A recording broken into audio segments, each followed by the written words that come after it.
On your look. Yeah.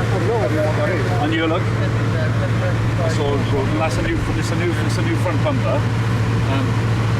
But you probably don't want to be running all the rest of the day, mate. Fair enough. I'd actually promised a couple of people rides as well. Yeah, you don't want to be running that for the rest of the day.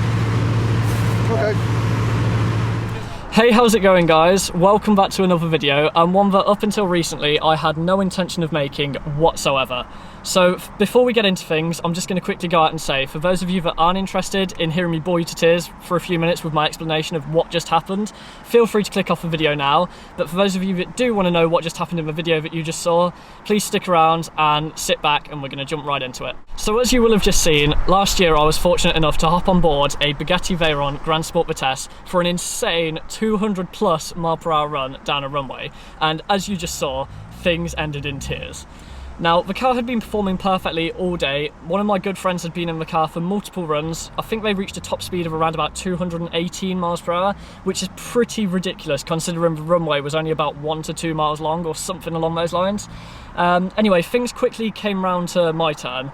And my friend who had been in the car, he'd just mentioned how close they had actually been to hitting the barriers on their last run. And initially, I just didn't think anything of it because internally I was screaming like a little girl at a Justin Bieber concert. It was my first time in a Bugatti Veyron Grandsport and I was pulling myself inside. It was going to be such an insane experience. I was so excited. This was going to be the best day ever. So things came around to our run. The run had gone great. I think we went to around about 208 mph, which again, pretty ridiculous. Not a bad first time in a Veyron at all. And this is where things started to go wrong.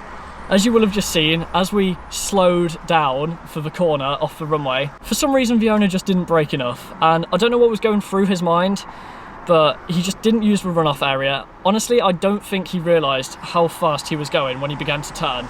I think as he made for the exit, we were still doing around about 110 miles per hour, which, as you know, the Bugatti Veyron is quite a heavy car, four-wheel drive. What else would it do but understeer straight into the barriers? And that's exactly what happened. Now, fortunately, both of us on board the car were completely fine. It wasn't much of an impact, honestly, but there was a fair bit of damage done to the front end of the car. I think the front wings needed replacing, the front bumper, the front headlights and the front grille, they were all damaged or scratched or cracked, and honestly, that would have been quite a hefty repair bill. So yeah, things clearly didn't end well for that run. So I think that pretty much sums up the whole experience. As a whole, my first time in a Bugatti couldn't have gone much better or worse all at the same time.